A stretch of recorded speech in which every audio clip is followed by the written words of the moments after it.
November 7, 1944, 3rd Armored Division Maintenance Depot, Stolberg, Germany. The disabled Sherman tank sat with its transmission dismantled. Officially classified as a total mechanical loss, M4A3, serial number 30518724, had suffered its third final drive failure in just 2 months. This was a common problem for Shermans, particularly in the harsh German winter. Most mechanics would have filled out the paperwork and moved on. But Technical Sergeant Curtis Lee Hammond stood in front of the wreck, his face showing a look his fellow mechanics had learned to associate with trouble. At 32, Hammond, a former Moonshine Runner from East Tennessee, had learned more about engines through evading federal agents than any manual could ever teach. He was about to do something crazy again. Private James Murphy whispered to Corporal David Chen, "Here we go, he's up to something again." Last month, Hammond had modified 3 half-tracks to run on captured German fuel. Hammond turned to his mechanics with a grin and announced, "Gentlemen, this tank is about to become the fastest Sherman in Europe. I'm going to make her outrun a jeep." Stunned silence followed by nervous laughter filled the air. The Sherman weighed 33 tons and barely reached 26 mi, while jeeps could hit 65. What Hammond was proposing seemed impossible. "Sergeant, that's mechanically impossible," Chen said. "The powertrain can't handle it. You'll be court-martialed." Hammond's grin widened. "Probably. But this tank's already scrap. We're losing more tanks to mechanical failure than to enemy action. And I know something about this Continental R975 engine that Detroit never figured out. She's got 200 more horsepower hiding in her."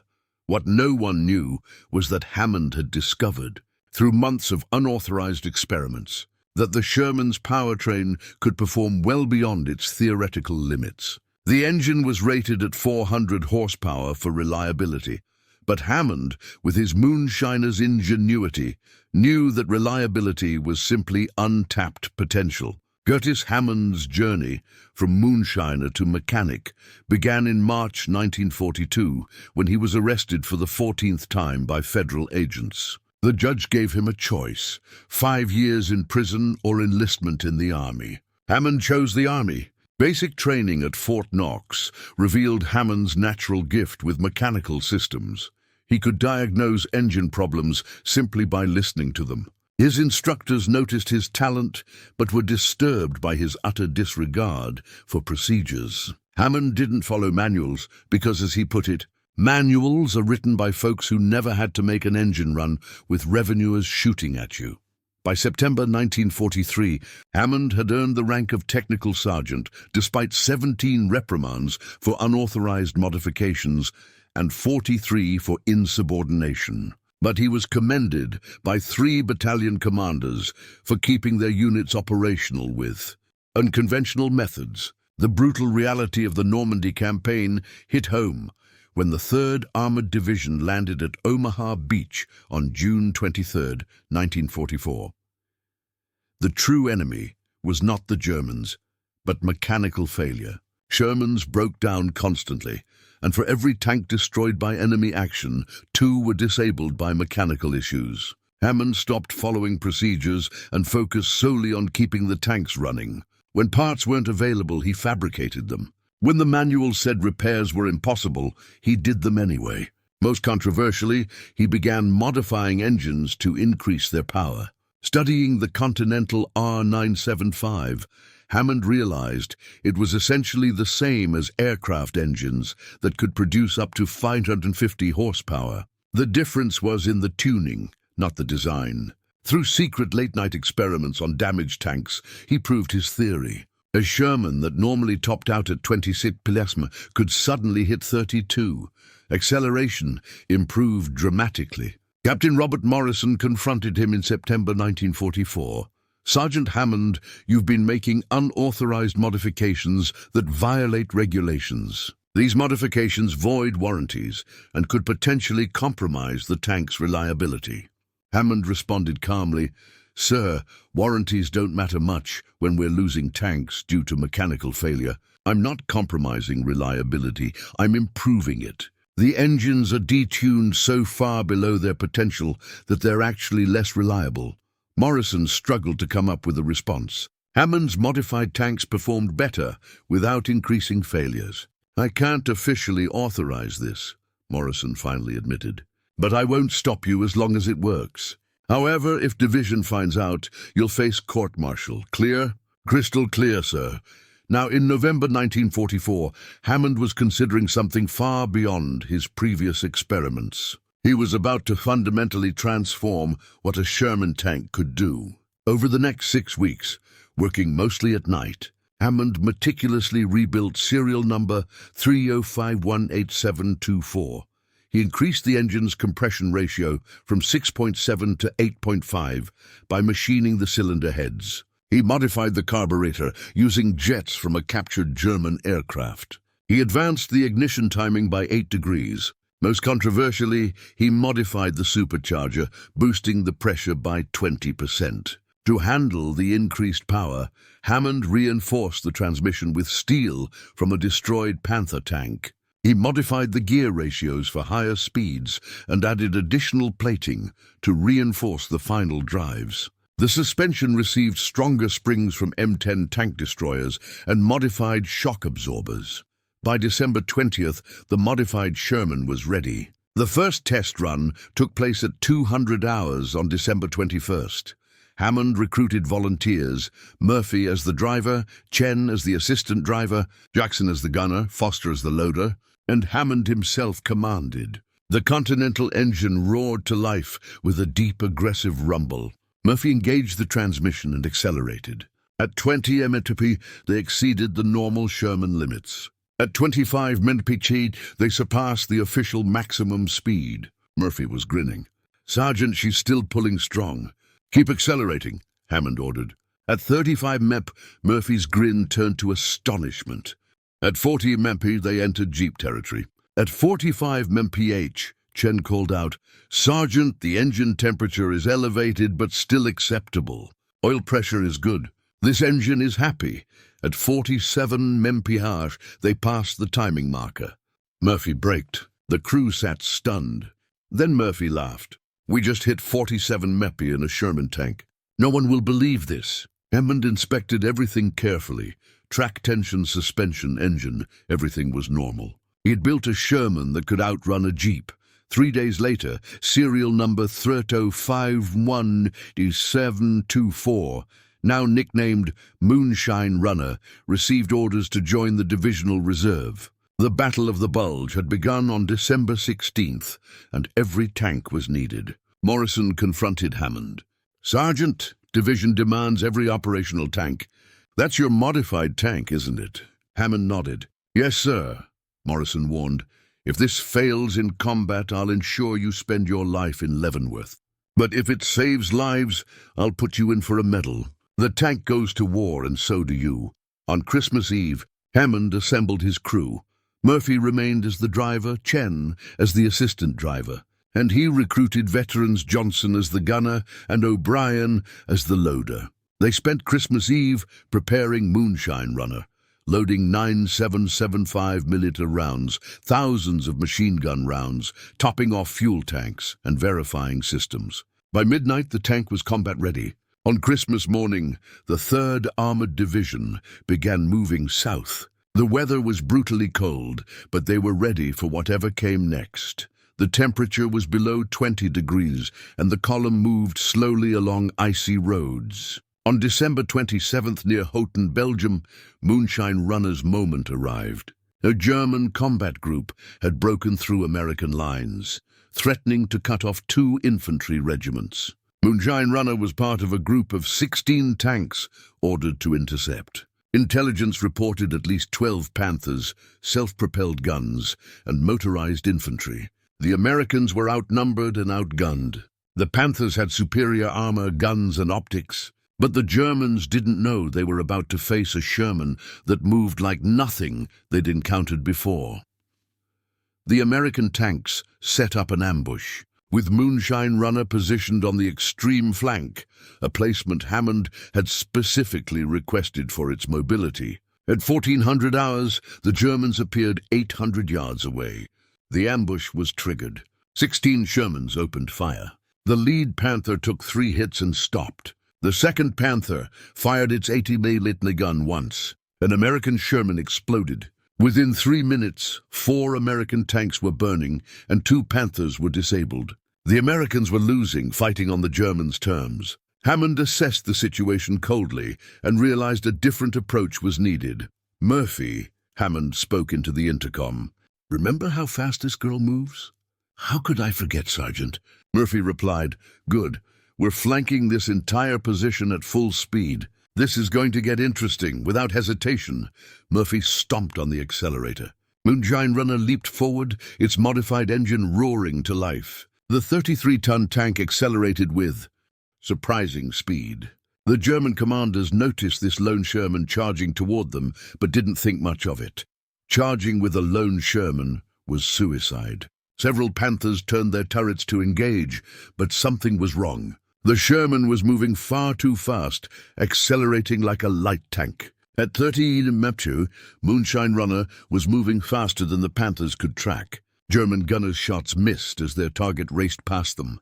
At 35 mph, the Sherman was a blur, moving faster than any tracked vehicle of its size should.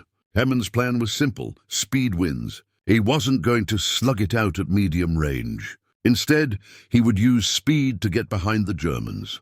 Where the Panther's armor was vulnerable, in just 90 seconds, Moonshine Runner covered 1,200 yards, circling the German positions at speeds that left the Panther commanders unable to react. Several Panthers fired at the racing Sherman, but hitting a target moving at 35 mph was impossible. Moonshine Runner emerged behind the German column, where the thin rear armor was exposed. "Halt!" Hammond ordered. "Gunner, 3 Panthers, rear aspect 400 to 600 yards. Make every shot count." Johnson, the veteran gunner, smoothly traversed the turret, acquired the nearest Panther, and fired. The armor-piercing round struck the engine deck, penetrating the thin armor. The Panther stopped, its crew bailing out. Johnson then traversed to the second target, fired, and achieved another penetration. The second Panther exploded, its turret lifting off. The third Panther attempted to turn, but Johnson fired first, destroying it as well. In 30 seconds, Moonshine Runner had destroyed 3 Panthers. The psychological impact on the Germans was devastating. Suddenly, they were taking fire from an impossible position, from a tank that had appeared in their rear. The German advance stalled and began to reverse. The American tanks pressed their advantage, and the battle continued for another 20 minutes. 8 Panthers were destroyed, 3 by Moonshine Runner, and 4 more were disabled. The Americans lost 6 Shermans. Hammond assessed the condition of Moonshine Runner. The violent maneuvering had put immense stress on the tank, but the modifications held. The engine temperature was elevated, but still within acceptable limits. Oil pressure was good. The transmission was flawless. The tank had done the impossible and survived. Word spread rapidly. By evening, Hammond was summoned to division headquarters, expecting a court-martial. Instead, Brigadier General Doyle Hickey reviewed the after-action reports. "Sergeant Hammond," Hickey began, "commanders tell me your Sherman moved at impossible speeds. German prisoners claim they faced a new super-tank. I'm also informed you've made unauthorized modifications. Explain," Hammond responded honestly. "Sir, I've improved tank performance by modifying compression, fuel delivery, supercharger boost, and ignition timing. I've reinforced transmissions. These modifications violate regulations, but they work. How much faster?" "Standard Shermans max out at 26 mph, sir. Mine hit 45 to 48. They accelerate faster, climb better, and maintain speed in rough terrain. The modifications cost $72 per tank and take 4 days to install. And reliability? They're more reliable, sir. The Continental engine is over-engineered for 400 horsepower. It performs better, producing 450 to 500. These engines last longer at their optimal design point." Hickey quickly made his decision. "Officially, I know nothing. Officially, you face court-martial if this fails. Unofficially, train mechanics in your procedures. We're modifying 20 tanks as a test program. Captain Morrison will provide the resources. Any questions? What do I call this officially, sir? Hickey smiled. Tank Performance Enhancement Program. Over the next 6 weeks, Hammond trained 8 mechanics in the modification procedures. The training was hands-on, with Hammond supervising every step. Each modification was documented precisely: engine removal, cylinder head machining, carburetor modification, ignition advancement, supercharger modification, transmission reinforcement, vinyl drive strengthening, and suspension upgrades. By mid-February 1945, 20 modified tanks were completed and assigned throughout the 3rd Armored Division. Hammond rode along on several combat missions, monitoring the tank's performance. The response was universally positive. Drivers loved the acceleration and speed. Commanders appreciated the increased tactical flexibility. The modified tanks excelled in rapid responses to threats, flanking maneuvers, and escaping unfavorable engagements. Mechanical reliability met Hammond's promise, with the modified tanks averaging 1,500 meters between failures, comparable to standard Shermans. The cost benefit was compelling: $72, and 4 days of labor produced 35% better mobility. Hammond's modifications were an incremental improvement that accumulated into a strategic advantage. Requests for modifications flooded in from other units, but Hammond realized that his procedures required skilled mechanics who truly understood the work. Less experienced attempts led to failures. In March 1945, Hammond briefed Army Ground Forces headquarters in Paris. 2 colonels, a brigadier general, and 3 Ordnance Department engineers attended. Hammond presented his work confidently, detailing the theoretical basis, combat data from 43 missions, and procedures while addressing every concern. The Ordnance civilians were skeptical, insisting that the Continental engine couldn't safely produce the claimed power. "With all due respect, gentlemen," Hammond responded, "I'm not claiming anything. I'm showing you data from 3 months of combat. You're telling me what the engine can't do, and I'm showing you what it's already done. There's a difference between theory and reality." Brigadier General Thomas Rodri intervened. "The sergeant has a point. We can debate theory, but he's got combat evidence. I propose official tests at the Aberdeen. Standard Shermans max out at 26 mph, sir. Mine hit 45 to 48. They accelerate faster, climb better, and maintain speed in rough terrain. The modifications cost $72 per tank and take 4 days to install. And reliability? They're more reliable, sir. The Continental engine is over-engineered for 400 horsepower. It performs better, producing 450 to 500. These engines last longer at their optimal design point." Hickey quickly made his decision. "Officially, I know nothing. Officially, you face court-martial if this fails. Unofficially, train mechanics in your procedures. We're modifying 20 tanks as a test program. Captain Morrison will provide the resources. Any questions? What do I call this officially, sir?" Hickey smiled. Tank Performance Enhancement Program. Over the next 6 weeks, Hammond trained 8 mechanics in the modification procedures. The training was hands-on, with Hammond supervising every step. Each modification was documented precisely: engine removal, cylinder head machining, carburetor modification, ignition advancement, supercharger modification, transmission reinforcement, vinyl drive strengthening, and suspension upgrades. By mid-February 1945, 20 modified tanks were completed and assigned throughout the 3rd Armored Division. Hammond rode along on several combat missions, monitoring the tank's performance. The response was universally positive. Drivers loved the acceleration and speed. Commanders appreciated the increased tactical flexibility. The modified tanks excelled in rapid responses to threats, flanking maneuvers, and escaping unfavorable engagements. Mechanical reliability met Hammond's promise, with the modified tanks averaging 1,500 meters between failures, comparable to standard Shermans. The cost benefit was compelling: $72, and 4 days of labor produced 35% better mobility. Hammond's modifications were an incremental improvement that accumulated into a strategic advantage. Requests for modifications flooded in from other units, but Hammond realized that his procedures required skilled mechanics who truly understood the work. Less experienced attempts led to failures. In March 1945, Hammond briefed Army Ground Forces headquarters in Paris. 2 colonels, a brigadier general, and 3 Ordnance Department engineers attended. Hammond presented his work confidently, detailing the theoretical basis, combat data from 43 missions, and procedures while addressing every concern. The Ordnance civilians were skeptical, insisting that the Continental engine couldn't safely produce the claimed power. "With all due respect, gentlemen," Hammond responded, "I'm not claiming anything. I'm showing you data from 3 months of combat. You're telling me what the engine can't do, and I'm showing you what it's already done. There's a difference between theory and reality." Brigadier General Thomas Rodri intervened. "The sergeant has a point. We can debate theory, but he's got combat evidence. I propose official tests at the Aberdeen. Higher power margins." Hammond's approach, to test it, modify it, and ignore rules if they don't work, became embedded in American military culture. Curtis Hammond died on March 17, 1992, at the age of 79.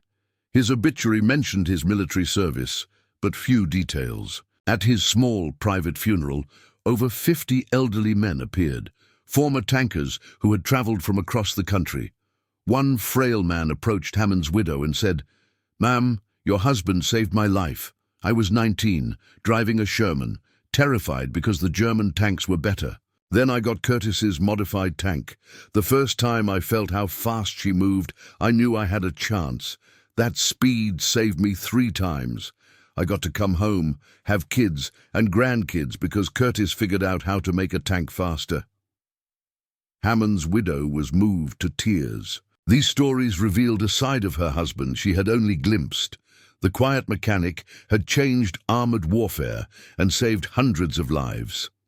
In 2003, the National World War II Museum acquired one of the few surviving Hammond-modified Shermans. Curators restored it to running condition and demonstrated it in 2004, with former veterans in attendance. When the modified engine roared and the vehicle accelerated at speeds still impressive today, the crowd was reminded of how much one man's ingenuity had changed the course of history. It was a sight that made old soldiers smile and some shed a tear, witnessing history come alive again. A museum exhibit showcases detailed documentation, technical drawings, photographs, and personal testimonies. A placard reads, "Technical Sergeant." Curtis Hammond boosted the speed of the Sherman tank by over 70%, all while maintaining its reliability, thanks to unauthorized experimentation and relentless determination. His efforts symbolize American ingenuity on the battlefield and the belief that the best solutions often come from those closest to the problem. Hammond's story raises profound questions about innovation, authority, and expertise. Lacking an engineering degree, credentials, or formal authority, he possessed practical knowledge, a fearless approach, and complete trust in his observations over conventional wisdom. His background as a moonshiner gave him the perfect skill set to enhance engine performance under limited resources, boldly defying authority when they insisted he was wrong. His story highlights the tension between regulation and innovation. While regulations were important, strict adherence to them could hinder breakthroughs. The Army's response evolved over time, moving from skepticism to full support. This shift embodied the best aspects of American military culture, where innovation and flexibility were embraced. The true measure of success wasn't the Bronze Star, the chapter in a book, or the museum tank. Those were secondary. It was in the lives saved, the families spared grief, and the soldiers who returned home because Hammond's modifications gave them a chance. The mechanic who made Sherman tanks faster than Jeeps proved that expertise can come in many forms. The best solutions often emerge from unexpected places and challenge. Conventional wisdom, especially when backed by skill and tangible results that change the world. Curtis Hammond took broken tanks, faulty engines, and impossible challenges, turning them into weapons that helped win the war. Through moonshiner ingenuity, mechanical skill, and an unwavering belief that rules are mere guidelines when lives are on the line, Hammond pushed the limits. Those modified Shermans, driven by engines far beyond their rated capacity, roared across Europe in 1945, carrying American tankers to victory. They ran at speeds no one had envisioned, with reliability no engineer had calculated, and effectiveness no critic had predicted. They roared because Curtis Hammond understood something engineers couldn't teach. Every engine holds untapped power waiting to be unleashed. Standard ratings are just starting points, and what everyone deems impossible often means no one's tried hard enough. The fastest Sherman in World War II, the tank that outran a Jeep, the Moonshine Special that revolutionized armored warfare, began as a wrecked vehicle and a wild idea from a mechanic written off as crazy. But Curtis Hammond proved that sometimes madness is simply genius, yet to be recognized. The best way to solve an impossible problem isn't to listen to those who say it can't be done, but to forge ahead and create the solution.